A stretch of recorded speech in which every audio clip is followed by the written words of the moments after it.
ಸ್ನೇಹಿತರೆ, ಈ ದೇವಸ್ಥಾನದ ಹಿಂದೆ ಪಾಳು ಬಿದ್ದಿರೋಂಥ ಒಂದು ಕಲ್ಯಾಣಿ ಇದೆ. ಎಷ್ಟು ಚೆನ್ನಾಗಿದೆ ಕಲ್ಯಾಣಿ ಅಂದ್ರೆ, ಇಲ್ಲಿರೋ ಗಿಡ ಅಂತ ತೆಗೆದ್ರೆ ಸಾಕು, ಇದು ರಿಸ್ಟೋರ್ ಆಗ್ಬಿಡುತ್ತೆ. ಯಾಕಂದ್ರೆ ಕಲ್ಲು ಕಟ್ಟಡ ಎಲ್ಲ ತುಂಬಾ ಚೆನ್ನಾಗಿದೆ. ನೋಡಿ, ಮುಂಭಾಗದಿಂದ ದೇವಸ್ಥಾನ ಈ ರೀತಿ ಕಾಣುತ್ತೆ ಸ್ನೇಹಿತರೆ. ನೋಡಿ, ಇದು ಹೊಯ್ಸಳರ ಕಾಲದಲ್ಲಿ ನಿರ್ಮಾಣ ಆಗಿದ್ದಂತ ಒಂದು ದೇವಸ್ಥಾನ. ಇಲ್ಲಿ ಅರ್ಚಕರು ಸದಾನಂದ ಅಂತ ಹೇಳಿ ಅವರು ಗ್ರಾಮದವ್ರಿಗೆಲ್ಲ ಇದು ಮಾಡಿ ತಹಸೀಲ್ದಾರ್ಗೆ ಅರ್ಜಿ ಕೊಟ್ಟು ಎಲ್ಲ ಮಾಡಿ ಎಲ್ಲ ಗಮನಕ್ಕೆ ತಂದ್ರು ಯಾರು ಗಮನ ಹರಿಸ್ತಾ ಇಲ್ಲ. ತುಂಬಾ ಪುರಾತನ ದೇವಸ್ಥಾನ. ನಾವು ಎಲ್ಲಾ ಕಡೆ ಮಾಹಿತಿ ಕೊಟ್ಟಿದ್ದೀವಿ, ಈ ರೀತಿ ಆಗಿದೆ, ನಮಗೆ ಪೂಜೆ ಮಾಡ್ಲಿಕ್ಕೆ ಆಗ್ತಾ ಇಲ್ಲ, ಬಂದು ನೋಡಿ ಇದನ್ನ ಏನಾರು ಜೀರ್ಣೋದ್ಧಾರ ಮಾಡಿ ಅಂತ ಎಲ್ಲ ಕೇಳ್ಕೊಂಡಿದ್ದೀವಿ. ಎಲ್ಲ ಇಲಾಖೆಗೆಲ್ಲ ಇದು ಮಾಡಿದ್ದೀವಿ, ಆದ್ರೂ ಸಹ ಯಾರು ಗಮನ ಹರಿಸಿಲ್ಲ.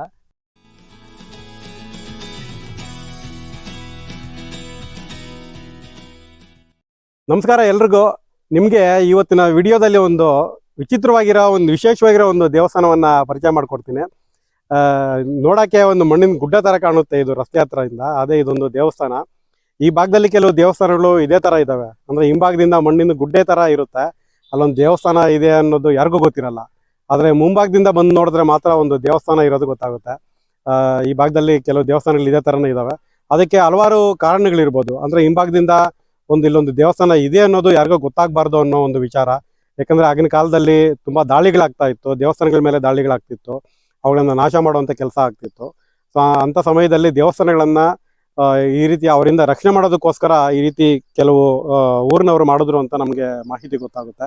ಸೊ ಅಂತ ಒಂದು ದೇವಸ್ಥಾನ ಇಲ್ಲಿ ಬೆಳಗುಲಿ ಅಂತ, ಚನ್ನರಾಯಪಟ್ಟಣ ತಾಲೂಕಿನ ಬೆಳಗುಲಿ, ಅಗ್ರಹಾರ ಬೆಳಗುಲಿ ಅಂತ ಈ ಊರಲ್ಲಿ, ಈ ತಾಲೂಕಲ್ಲಿ 2 ಊರಿದಾವೆ. ಒಂದು ನುಗ್ಗೇಹಳ್ಳಿ ಹತ್ರ ಒಂದಿದೆ, ಅಲ್ಲಿ ಒಂದು ಹೊಯ್ಸಳ ದೇವಸ್ಥಾನ ಇದೆ, ತುಂಬಾ ದೊಡ್ಡದು.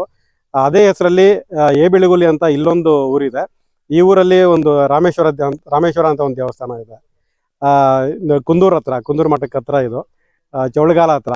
ನೋಡಿ ಎಷ್ಟು ಅದ್ಭುತವಾಗಿದೆ ದೇವಸ್ಥಾನ ಅಂದ್ರೆ ಈ ವಿಡಿಯೋದಲ್ಲಿ ತೋರಿಸ್ತೀನಿ ನಿಮ್ಗೆ, ಬನ್ನಿ ಫ್ರೆಂಡ್ಸ್. ನೋಡಿ, ನೀವು ಅಲ್ಲಿ ನೋಡ್ತಿರೋದು ಪಕ್ಕದಲ್ಲಿ ಒಂದು ಕೆರೆ ಇದೆ, ಮತ್ತೆ ಇವ್ರೊಂದು ರಸ್ತೆ ಇದೆ. ಇದು ಬೆಳಗುಲಿ ಗ್ರಾಮ. ಇದು ನೀವು ಅಲ್ಲಿ ನೋಡ್ತಿದ್ರೆ ಮನೆಗಳೆಲ್ಲ ಕಾಣಿಸ್ತಿದೆ. ಆ ಊರಿನಿಂದ ಈಶಾನ್ಯ ದಿಕ್ಕಿನಲ್ಲಿ ಕೆರೆ ಹತ್ರ ಈ ದೇವಸ್ಥಾನ ಇದೆ. ಈಗ ನೀವು ನೋಡ್ತಾರೆ, ಇದು ಮಣ್ಣಿನ ಗುಡ್ಡ, ಇದು ಗುಡ್ಡದೊಳಗಡೆ ಒಂದು ದೇವಸ್ಥಾನ ಇದೆ. ತುಂಬಾ ಆಶ್ಚರ್ಯ ಆಗ್ಬೋದು ನಿಮ್ಗೆ, ಏನಪ್ಪ ಇದು ಮಣ್ಣಿನ ಗುಡ್ಡದೊಳಗಡೆ ದೇವಸ್ಥಾನ ಏನಿದು ಅಂತ. ನೋಡಿ, ನಿಮ್ಗೆ ದೇವಸ್ಥಾನವನ್ನ ತೋರಿಸ್ತೀನಿ ಯಾವ ತರ ಇದೆ ಅಂತ. ನೋಡಿ, ಮುಂಭಾಗದಿಂದ ದೇವಸ್ಥಾನ ಈ ರೀತಿ ಕಾಣುತ್ತೆ ಸ್ನೇಹಿತರೆ. ನೋಡಿ, ಇದು ಹೊಯ್ಸಳರ ಕಾಲದಲ್ಲಿ ನಿರ್ಮಾಣ ಆಗಿದ್ದಂತ ಒಂದು ದೇವಸ್ಥಾನ. ಇದು ಧಾರ್ಮಿಕ ದತ್ತಿ ಇಲಾಖೆಗೆ ಸೇರಿರುವಂತ ಒಂದು ದೇವಸ್ಥಾನ. ಆದ್ರೆ ಏನು ಈ ಕಡೆ ಗಮನ ಕೊಟ್ಟಿಲ್ಲ ಅವರು. ರಾಮೇಶ್ವರ ಸ್ವಾಮಿ ದೇವಸ್ಥಾನ ಅಂತ ಬರೀ ಬೋರ್ಡ್ ಮಾತ್ರ ಇದೆ. ಬೆಳಗುಲಿ ಗ್ರಾಮ, ದಂಡಿಗನಹಳ್ಳಿ ಹೋಬಳಿ, ಚನ್ನರಾಯಪಟ್ಟಣ ತಾಲೂಕು, ಹಾಸನ ಜಿಲ್ಲೆ.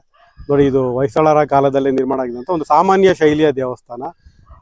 ತುಂಬಾ ಚಿಕ್ಕದಾಗಿರುವಂಥ ಒಂದು ದೇವಸ್ಥಾನ. ಬಟ್ ಒಳಭಾಗದಲ್ಲಿ ಮೂರ್ತಿಗಳೆಲ್ಲ ಹಳೆ ಮೂರ್ತಿಗಳಿದಾವೆ.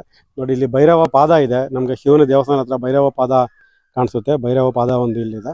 ನೋಡಿ, ದೇವಸ್ಥಾನದ ಎಂಟ್ರೆನ್ಸು ಎಷ್ಟು ಚಿಕ್ಕದು ಅಂದ್ರೆ ಬರೀ ಒಂದು 4 ಅಡಿ ಅಷ್ಟೇ ಇರೋದು. ಈ ದೇವಸ್ಥಾನದ ಒಳಗಡೆ ಹೋಗ್ಬೇಕಂದ್ರೆ ತಗ್ಗಿ ಬಗ್ಗಿ ಹೋಗ್ಬೇಕು ಅಂತಾರೆ.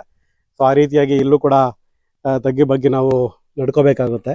ನೋಡಿ, ದೇವಸ್ಥಾನದ ಒಳಗಡೆ ಹೋಗ್ತಾ ಇದ್ದೀನಿ ಸ್ನೇಹಿತರೆ. ಇದು ಯಾವುದೋ ಒಂದು ಕಾಲದಲ್ಲಿ ಏನೋ ಜೀರ್ಣೋದ್ಧಾರ ಮಾಡಿದ್ದಾರೆ. ಬಟ್ ತುಂಬಾ ಹಳೇದಾಗಿ, ಅದೇ 150, 200, 300 ವರ್ಷಗಳಿಂದಲೇ ಈ ಕಂಬಗಳನ್ನ ಸೇರಿಸಿರುವಂಥದ್ದು. ಇದೊಂದು ಚಿಕ್ಕದಾದ ಒಂದು ನವರಂಗ. ನೋಡಿ, ಇದ್ರ ಒಳಗಡೆ ಹೋಗ್ತಾ ಇದ್ದಾಗೆ ನಮಗೆ ಅಲ್ಲಿ ಒಂದು ಗರ್ಭಗುಡಿ ಇದೆ. ಈ ಗರ್ಭಗುಡಿನಲ್ಲಿ ರಾಮೇಶ್ವರ ಲಿಂಗ ಇದೆ. ರಾಮೇಶ್ವರ, ಅದ್ರ ಮೂಲ ಹೆಸರು ಏನು ಅಂತ ಗೊತ್ತಿಲ್ಲ, ಬಟ್ ಈಗ ರಾಮೇಶ್ವರ ಅಂತ ಕರೀತಾ ಇದ್ದಾರೆ. ನೋಡಿ, ಇದೊಂದು ಚಿಕ್ಕದಾಗಿರುವಂತ ಒಂದು ಗರ್ಭಗುಡಿ ಒಳಗಡೆ ರಾಮೇಶ್ವರ ಲಿಂಗ ಇದೆ. ರಾಮೇಶ್ವರ, ಬಟ್ ಲಿಂಗ ನೋಡಿ, ಲಿಂಗದ ಮೇಲೆ ಅಂತ ಬ್ರಹ್ಮಸೂತ್ರದಿಂದ ನಾವು ಈ ಲಿಂಗದ ಪ್ರಾಚೀನತೆಯನ್ನ ನಾವು ತಿಳ್ಕೊಬಹುದು. ತುಂಬಾ ಪ್ರಾಚೀನವಾದ ಲಿಂಗ ಇದು, ಹೊಯ್ಸಳರ ಕಾಲಕ್ಕೆ ಸೇರಿರುವಂತ ಒಂದು ಲಿಂಗ. ಸೊ ಇಲ್ಲಿ ಒಂದು ನಂದಿ ಮೂರ್ತಿ ಇದೆ ಶಿವನ ಮುಂಭಾಗ. ನೋಡಿ, ಭಾಗದಲ್ಲೆಲ್ಲ ಮಣ್ಣು, ಗೋಡೆ ಕುಸಿದ್ಬಿಟ್ಟಿದೆ, ಬರೀ ಮಣ್ಣು ಕಾಣಿಸ್ತಿದೆ. ಮಳೆ ಬಂದ್ರೆ ಎಲ್ಲ ಸೋರುತ್ತೆ ಇಲ್ಲಿ. ನೋಡಿ, ಈ ಭಾಗದಲ್ಲೆಲ್ಲ ಮಣ್ಣು ಕುಸಿದಿದೆ, ಗೋಡೆ ಕುಸಿದಿದೆ. ಇಲ್ಲಿ ಗಣಪತಿ ಮೂರ್ತಿ ಇದೆ, ಕೆಲವು ನಾಗರ ಶಿಲ್ಪಗಳನ್ನ ಕೂಡ ಇಟ್ಟಿದ್ದಾರೆ. ನೋಡಿ, ಇದು ಈ ಕಡೆ ಕೂಡ ಮಣ್ಣು ಕುಸಿದ್ಬಿಟ್ಟಿದೆ. ಮಳೆ ಬಂದ್ರೆ ಅಂತೂ ಇಲ್ಲಿ ತುಂಬಾ ದುಸ್ಥಿತಿ ಆಗುತ್ತೆ. ನೀರೆಲ್ಲ ಒಳಗಡೆ ಬಂದು ಸೇರ್ಕೊಳ್ಳುತ್ತೆ. ಆಗ ಒಳಗಡೆ ಬಂದು ಇಲ್ಲಿ ಪೂಜೆ ಕೂಡ ಮಾಡೋಕ್ಕಾಗೋದಿಲ್ಲ, ಅಷ್ಟು ದುಸ್ಥಿತಿ ಆಗ್ಬಿಡುತ್ತೆ. ತುಂಬಾನೇ ದುಸ್ಥಿತಿನಲ್ಲಿದೆ ದೇವಸ್ಥಾನ, ಪಾಳು ಬಿದ್ದಿದೆ. ನೋಡಿ, ಇಲ್ಲಿ ಕೂಡ ನೀವು ಕೆಲವು ಮೂಲ ದೇವಾಲಯದ ಕೆಲವು ಕಲ್ಲುಗಳನ್ನ ನೋಡ್ಬೋದು ಸ್ನೇಹಿತರೆ. ನಿಮಗೆ ತುಂಬಾ ವಿಶೇಷ ಅನ್ನಿಸ್ಬೋದು. ಇಲ್ಲಿ ಒಂದು ಕಲ್ಲನ್ನು ನೋಡ್ತಿದ್ದೀರಲ್ಲ, ಇದ್ರ ಮೇಲೆ ಸೂರ್ಯನ ವಿಗ್ರಹ ಇತ್ತು. ಸೂರ್ಯನ ವಿಗ್ರಹ ಇದ್ದಂತ ಪೀಠದ ಕಲ್ಲಿದು. ಸೊ ಇದನ್ನ ಈ ದೇವಸ್ಥಾನ ಯಾವುದೋ ಕಾಲದಲ್ಲಿ ಜೀರ್ಣೋದ್ಧಾರ ಮಾಡ್ಬೇಕಾದ್ರೆ ಇದನ್ನ ಇಲ್ಲಿ ಆಸರೆಗೆ ಅಂತ ಇಟ್ಟಿದ್ದಾರೆ. ಅದೇ ಸೂರ್ಯನ ವಿಗ್ರಹ ಇಲ್ಲಿ ಎಲ್ಲೂ ಕಾಣೋದಿಲ್ಲ ನಮಗೆ. ನೀವು ನೋಡ್ತೀರ 7 ಕುದುರೆಗಳ ಒಂದು ಚಿತ್ರಣ ಇಲ್ಲಿದೆ. 7 ಕುದುರೆಗಳನ್ನ ಕೆತ್ತನೆ ಮಾಡಿರೋದೊಂದು ಇಲ್ಲಿದೆ. ಸೊ ಇದು ಸೂರ್ಯ ಮೂರ್ತಿ ಇದ್ದಂತಹ ಒಂದು ಪೀಠ ಇದು. ಆ ಪೀಠವನ್ನ ಇಲ್ಲಿ ಬಳಕೆ ಮಾಡ್ಕೊಂಡಿದ್ದಾರೆ. ಸ್ನೇಹಿತರೆ, ಈ ದೇವಸ್ಥಾನ ಇಷ್ಟು ಚಿಕ್ಕದಾಗಿ ಇಷ್ಟು ದುಸ್ಥಿತಿನಲ್ಲಿದ್ರೂ ಕೂಡ ಈ ಗುಡಿನಲ್ಲಿ ಒಂದ್ ಕಡೆ ಶಾಸನವನ್ನು ಕೂಡ ಸಂರಕ್ಷಣೆ ಮಾಡಿದ್ದಾರೆ.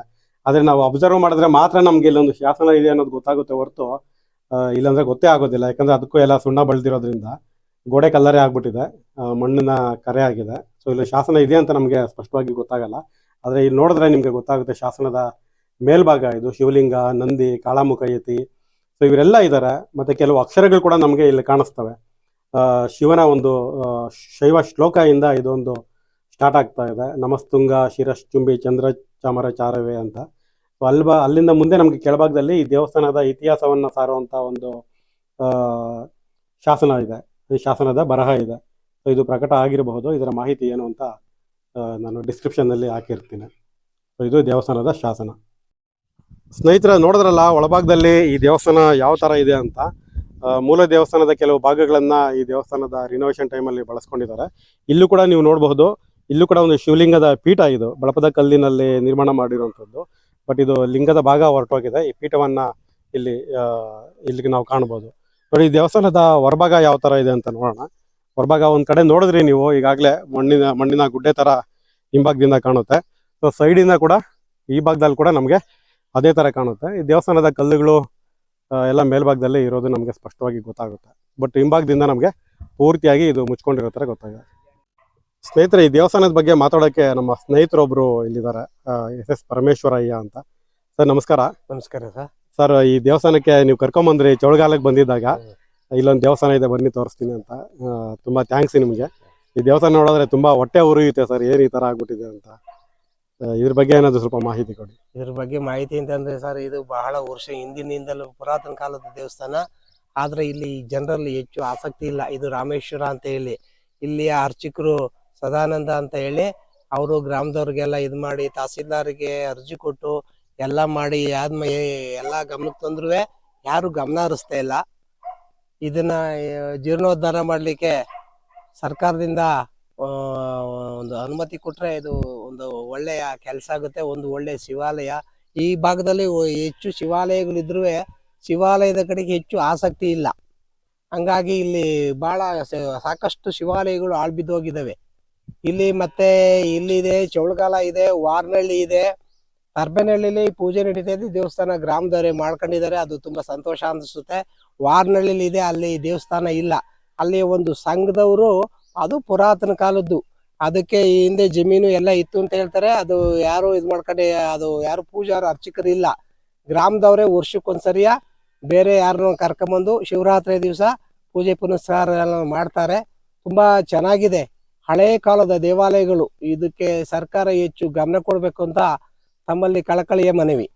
ತುಂಬಾ ಧನ್ಯವಾದಗಳು ಸರ್. ಇಲಾಖೆಯವರು ಯಾರಾದ್ರೂ ನೋಡ್ತಾ ಇದ್ರೆ, ಯಾಕಂದ್ರೆ ಇದು ಮುಜರಾಯಿ ಲೇಖಕ್ಕೆ ಸೇರಿರುವಂತಹ ದೇವಸ್ಥಾನ, ಅವ್ರೇನಾದ್ರು ನೋಡ್ತಾ ಇದ್ರೆ ದಯವಿಟ್ಟು ಈ ಒಂದು ದೇವಸ್ಥಾನವನ್ನ ಉಳಿಸ್ಕೊಡೋ ಅಂತ ಒಂದು ಕೆಲಸ ಮಾಡ್ಲಿ ಅಂತ ಕೇಳ್ಕೊಳ್ಳೋಣ ಸರ್. ಧನ್ಯವಾದಗಳು ಸರ್. ಸ್ನೇಹಿತರೆ, ಈ ದೇವಸ್ಥಾನದ ಉಳಿವಿಗಾಗಿ ಏನ್ ಮಾಡ್ಬೋದು ಅಂತ ಸರ್ ಹೇಳಿದ್ರು. ಮತ್ತೆ ಈ ದೇವಸ್ಥಾನದ ಅರ್ಚಕರಾಗಿರುವಂತ ಸದಾನಂದ ಮೂರ್ತಿ ಅವರು ಇದ್ದಾರೆ. ಸರ್, ನಾವು ಒಳಗಡೆ ಹೋಗೋಕೆ ಎಷ್ಟೊಂದು ಕಷ್ಟ ಇದೆ. ಅಂಥದ್ರಲ್ಲಿ ನೀವು ದಿನ ಬೆಳಗ್ಗೆ ಬಂದು ಇಲ್ಲಿ ಪೂಜೆ ಮಾಡ್ತೀರಾ. ಎಷ್ಟು ಕಷ್ಟ ಆಗ್ತಿದೆ ಇಲ್ಲಿ ಪೂಜೆ ಮಾಡೋಕೆ ಇಂಥ ಸ್ಥಿತಿನಲ್ಲಿರೋ ದೇವಸ್ಥಾನದಲ್ಲಿ? ಸರ್, ನನ್ನ ಹೆಸರು ಸದಾನಂದ ಮೂರ್ತಿ ಅಂತ. ಇಲ್ಲಿ ರಾಮೇಶ್ವರ ದೇವಸ್ಥಾನದ ಅರ್ಚಕರಾಗಿ ಸೇವೆ ಸಲ್ಲಿಸ್ತಾ ಇದ್ದೀನಿ. ತುಂಬ ಪುರಾತನ ದೇವಸ್ಥಾನ. ನಾವು ಎಲ್ಲ ಕಡೆ ಮಾಹಿತಿ ಕೊಟ್ಟಿದ್ದೀವಿ, ಈ ರೀತಿ ಆಗಿದೆ, ನಮಗೆ ಪೂಜೆ ಮಾಡಲಿಕ್ಕೆ ಆಗ್ತಾ ಇಲ್ಲ, ಬಂದು ನೋಡಿ ಇದನ್ನು ಏನಾರು ಜೀರ್ಣೋದ್ಧಾರ ಮಾಡಿ ಅಂತ ಎಲ್ಲ ಕೇಳ್ಕೊಂಡಿದ್ದೀವಿ. ಎಲ್ಲ ಇಲಾಖೆಗೆಲ್ಲ ಇದು ಮಾಡಿದ್ದೀವಿ. ಆದರೂ ಸಹ ಯಾರು ಗಮನ ಹರಿಸಿಲ್ಲ. ತುಂಬ ಭಯ ಅನಿಸುತ್ತೆ. ಪೂಜೆ ಆದರೂ ಪೂಜೆ ನಿಲ್ಲಿಸಿಲ್ಲ, ಪೂಜೆ ಮಾಡ್ತಾ ಇದೀವಿ. ತುಂಬ ಹಳೆಯ ದೇವಸ್ಥಾನ. ಶಿವಲಿಂಗ ಅಂದರೆ ಧರ್ಮಸ್ಥಳದಾಗ ಎಲ್ಲ ಬಂದು ನೋಡಿದಾರಲ್ಲಿ ಇಂಥ ದೇವ್ರನ್ನ ಈ ರೀತಿ ಆಳ್ಬಿಟ್ಟಿದಾರಲ್ಲ ಅಂತ ಎಲ್ಲ ಬಂದು ಇದು ಮಾಡಿದ್ದಾರೆ. ಆದರೂ ಯಾರು ಗಮನ ಹರಿಸಿಲ್ಲ. ಇದನ್ನು ಜೀರ್ಣೋದ್ಧಾರ ಮಾಡಿಕೊಡ್ಬೇಕಾಗಿ ತಮ್ಮ ಸರ್ಕಾರಕ್ಕೆ ಕಳಕಳಿಯಿಂದ ಪ್ರಾರ್ಥನೆ ಮಾಡ್ಕೊಳ್ತೀವಿ. ಧನ್ಯವಾದಗಳು ಸರ್. ಸ್ನೇಹಿತರೆ, ಈ ದೇವಸ್ಥಾನದ ಹಿಂದೆ ಪಾಳು ಬಿದ್ದಿರೋಂಥ ಒಂದು ಕಲ್ಯಾಣಿ ಇದೆ. ಎಷ್ಟು ಚೆನ್ನಾಗಿದೆ ಕಲ್ಯಾಣಿ ಅಂದ್ರೆ, ಇಲ್ಲಿರೋ ಗಿಡ ಅಂತ ತೆಗೆದ್ರೆ ಸಾಕು, ಇದು ರಿಸ್ಟೋರ್ ಆಗ್ಬಿಡುತ್ತೆ. ಯಾಕಂದ್ರೆ ಕಲ್ಲು ಕಟ್ಟಡ ಎಲ್ಲ ತುಂಬಾ ಚೆನ್ನಾಗಿದೆ. ನೋಡಿ, ದೇವಸ್ಥಾನ ಹಿಂದೆ ನೀವು ನೋಡ್ತಾ ಇರೋದು ಮಣ್ಣಿನ ಗುಡ್ಡೆ ತರ. ಸೊ ಅದ್ರ ಹಿಂಭಾಗದಲ್ಲೇನೆ ಇದೆ ಈ ಒಂದು ಕಲ್ಯಾಣಿ, ಪುರಾತನವಾದ ಕಲ್ಯಾಣಿ. ಸೊ ಇಲ್ಲಿರುವಂತ ಎಲ್ಲಾ ಗಿಡ ತೆಗೆದ್ರೆ ಒಂದು ಬ್ಯೂಟಿಫುಲ್, ತುಂಬಾ ಸುಂದರವಾಗಿರುವಂತ ಒಂದು ಕಲ್ಯಾಣಿ ಆಗೋದ್ರಲ್ಲಿ ಯಾವುದೇ ಅನುಮಾನ ಇಲ್ಲ. ಸೊ ಈ ದೇವಸ್ಥಾನದ ಜೊತೆಗೆ ಇದನ್ನು ಕೂಡ ನಿರ್ವಹಣೆ ಮಾಡೋಕ್ಕೆ ಸರ್ಕಾರ, ಜನ ಸಪೋರ್ಟ್ ಮಾಡಬೇಕಾಗಿದೆ. ಫ್ರೆಂಡ್ಸ್, ನೀವು ಇಷ್ಟೊತ್ತು ನೋಡಿದ್ದು ಬೆಳಗುಲಿಯ ರಾಮೇಶ್ವರ ದೇವಸ್ಥಾನದ ಸ್ಥಿತಿ ಮತ್ತು ಇದು ಹಿಂಭಾಗದಲ್ಲಿರುವಂಥ ಒಂದು ಕಲ್ಯಾಣಿಯ ಸ್ಥಿತಿ.